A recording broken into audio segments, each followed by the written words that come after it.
Bonjour, bonjour chers tous. Oui, aujourd'hui nous avons accueilli une personne dans nos studios. Il a des questions pour nous poser à travers la parole de Dieu. C'est pourquoi nous l'accueillons au nom de Jésus. Bonjour papa. Bonjour évangéliste Paulin. Oui, nous vous voyons dans notre studio. Je ne sais pas votre préoccupation. Merci beaucoup d'avoir me posé la question. Je suis venu dans votre studio seulement pour savoir étudier la Bible. Merci beaucoup.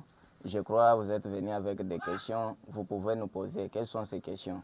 Ok, la question numéro 1 est la suivante. Mm. D'où vient la suprématie de la Bible sur d'autres livres? Merci beaucoup, notre frère, pour la belle question. Tu veux avoir l'éclaircissement sur la Bible et tu as des questions pour nous poser.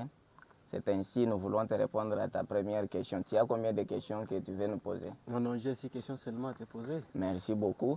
Notre frère a 6 questions que nous voulons lui répondre maintenant.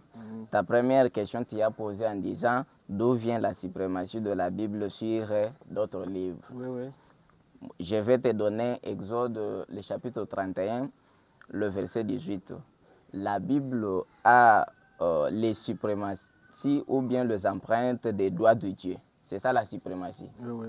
Lorsque vous lisez dans Exode, vous allez comprendre que lorsque Dieu a donné les deux tables de pierre, c'est Dieu lui-même qui a écrit sur ces deux tables de pierre avec sa propre main, avec son propre doigt, qu'il a écrit les 10 commandements. Comment nous trouvons les 10 commandements dans la Bible? C'est l'empreinte de Dieu, c'est l'empreinte des doigts de Dieu. Dieu lui-même qui a écrit la parole que nous avons aujourd'hui, que nous appelons en d'autres termes la Bible ou la parole de Dieu. Quelle est ta suivante question? La deuxième question est la suivante. La Bible était écrite. Comment la Bible était écrite, pardon, supposons. Merci beaucoup pour ta deuxième question qui dit comment la Bible était-elle écrite. Voilà la réponse que je te donne. Je te donne d'abord Hébreux, le chapitre 1 et le verset 1. Je te donne encore Actes, chapitre 1, le verset 16. Dieu a parlé à travers les prophètes. Vous entendez? Dieu a parlé à travers les prophètes. La Bible n'est pas venue comme tout autre livre que chacun compose de sa manière. Mais c'est Dieu qui a parlé à travers les prophètes. Il a inspiré des prophètes en disant, voilà ce que tu dois dire au peuple. Voilà ce que tu dois écrire. C'est ainsi que Dieu a inspiré ses prophètes. Et ces prophètes, à peu près, il y avait plusieurs prophètes. À peu près 66 livres que nous avons dans la Bible. Parce que la Bible est composée de 66 livres. Nous avons le 39 livres qui est dans l'Ancien Testament et dans le Nouveau Testament, nous trouvons 27 livres. Alors, à travers tous les 26 livres, nous trouvons différents prophètes. Ces différents prophètes n'ont pas composé la Bible en un lieu. Non, celui-ci était au Cameroun, celui-ci en Afrique, celui-ci en Zambie. Tous ces gens ont été inspirés seulement par qui? Par Dieu. Dieu lui-même. Quelle est ta troisième question? La troisième question est la suivante. Qui a inspiré les prophètes? Merci beaucoup. Comme je te l'avais déjà expliqué dans la deuxième question là, celui qui a inspiré, c'est le Saint-Esprit. Le Saint-Esprit, lorsque nous allons organiser un autre jour, nous allons vous expliquer sur le Saint-Esprit. C'est la troisième personne en Dieu. C'est la troisième personne en Dieu. C'est celui qui a inspiré le prophète, qui a inspiré les gens, qui nous ont apporté cette parole que nous appelons aussi aujourd'hui la parole de Dieu, la Bible que nous étudions. Ok, merci beaucoup. La quatrième question est la suivante.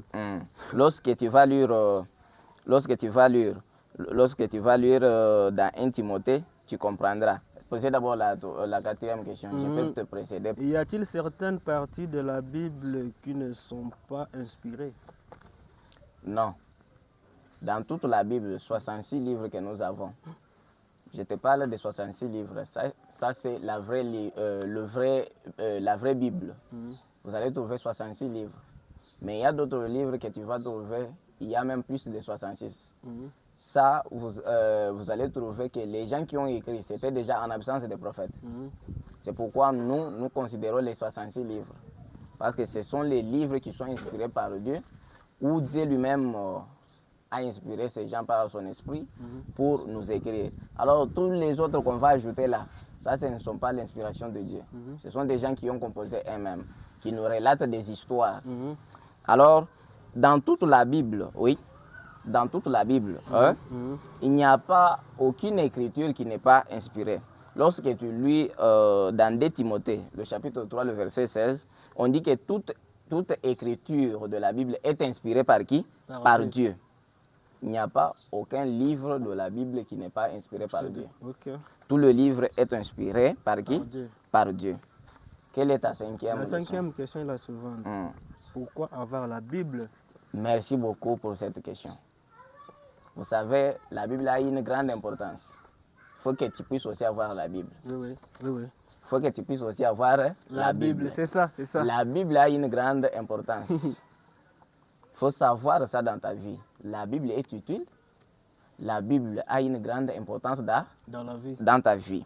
Voilà l'importance de la Bible que je vais te donner aujourd'hui. Lorsque tu lis dans Romains chapitre 15, le verset 4, la Bible est là pour t'enseigner. Tu vois? Il y a quelque chose peut-être que tu as failli. La place que toi tu ne savais pas, d'autres choses que tu ne sais pas. Mais la Bible est là pour t'enseigner. Lorsque tu fais le mal, la Bible t'enseigne. Lorsque tu veux faire quelque chose qui n'est pas bon, la Bible t'enseigne. La Bible te donne des enseignements. La Bible va te donner même les enseignements que nous voyons aujourd'hui, que vous partez étudier même à l'école. Mais ça se trouve aussi dans la Bible. La Bible va t'enseigner. Il va t'enseigner comment la terre que toi tu es aujourd'hui, comment elle est à Paris. La Bible va te donner l'histoire que toi tu étudies à l'école là. Tu les trouves aussi ici.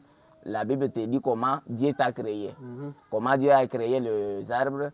Comment Dieu a créé les animaux. Ce sont des enseignements. Alors, pour savoir ces enseignements, il faut avoir la Bible. Lorsque tu lis encore dans 1 Timothée chapitre 3, le verset 16, la Bible est là pour corriger. Vous savez, corriger, c'est dans quel sens? Vous voyez, peut-être, tu ne sais pas comment te conduire dans la voie du Seigneur. Alors, lorsque tu fais le mal, la Bible est là pour te corriger dans les erreurs que tu faisais dans la vie. Mais au moment que tu as la Bible va te dire, il va te corriger. Voilà ce que tu faisais là, c'était mauvais. C'est pourquoi la Bible a une grande importance et la Bible est utile. Lorsque tu lis encore dans Psaume chapitre 119, le verset 105, la Bible est là pour nous éclairer. C'est une lumière. Lorsque quelqu'un est dans le péché, ça signifie qu'il est dans le ténèbre. Mais lorsque tu marches dans la lumière ou dans la parole de Dieu, tu es dans une lumière. La Bible est là comme une lumière qui te guide. Partout que tu vas mettre le pied, lorsque tu marches dans le ténèbre, est-ce que tu peux voir là où tu pars? Non, non. C'est pourquoi la Bible est comme une lumière. Lorsque tu marches, lorsque tu as la Bible va te montrer. C'est la voie qui va t'amener vers le Seigneur. Et il faut que cette voie soit éclairée. Cette lumière-là, c'est la parole de Dieu ou la Bible que tu dois avoir. Et lorsque tu lis aussi dans Matthieu, chapitre 4, le verset 4, la Bible est là pour vaincre les tentations. Vous savez comment vaincre les tentations? Oui, oui. Tu peux te trouver devant une difficulté, un problème, Satan qui veut te piéger, qui veut te tenter. Mais lorsque tu as la Bible, lorsque tu lis la parole de Dieu, tu ne peux pas céder à cette tentation. La Bible est là pour t'aider à vaincre les tentations. Quelle est ta 6e leçon? La 6e question est la suivante. D'où vient l'intérêt précieux caché dans la Bible? Oui, merci beaucoup pour cette 6e leçon. Il y a de l'intérêt. Dans la Bible ici, il y a de l'intérêt. Lequel? C'est ça ce que je veux te dire aujourd'hui. Oui, oui. Dans la Bible ici, il y a un intérêt que beaucoup de gens sont en train d'oublier. Vous voyez la vie que nous menons ici sur la terre. Tu peux te trouver, tu as beaucoup d'argent. tu as beaucoup d'argent, tu ne manques rien, tu bois bien, tu dors bien. C'est une bonne vie, non? Oui, oui. Mais cette vie, c'est une courte vie. Ça a une courte durée. Ça ne va pas durer. Tu peux arriver même à 100 ans, tu meurs. Et d'ailleurs, beaucoup, il y a ceux qui arrivent même à 42. Tu peux être jeune, tu meurs même à 42 ans. C'est une courte vie. Maintenant, il y a une vie. Les autres meurent aujourd'hui avec 15 ans, 20 oui, ans. Oui, c'est ça. C'est une courte, c'est pourquoi je dis, c'est une courte vie. Mais de l'intérêt qui est dans la Bible, c'est la vie éternelle. Vous entendez? C'est ça. C'est ça l'intérêt que tu ne dois pas oublier dans ta vie.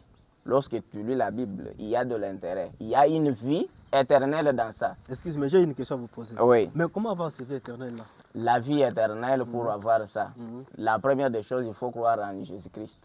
Car la vie éternelle, lorsque vous lisez Matthieu 17, car la vie éternelle, qu'ils connaissent le vrai Dieu et à celui qui l'a envoyé, Jésus-Christ.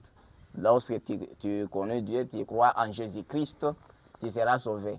Tu dois avoir la vie éternelle. La vie éternelle, c'est lorsque tu dois te conduire. Tu dois te conduire dans le vrai chemin, dans la parole de Dieu, la parole qui est la Bible, lorsque tu dois suivre ça. C'est pourquoi vous avez entendu, lorsque je vous ai expliqué, j'ai dit, c'est une lumière. Une lumière qui va te conduire jusqu'où? Jusqu'à la vie éternelle. Jusqu'à la vie éternelle. Que Dieu vous bénisse pour tes questions. Nous allons nous revoir encore à la prochaine. Merci. Lorsque tu as encore des questions, venez dans nos studios, nous allons traiter ensemble. Merci. Merci beaucoup. Merci.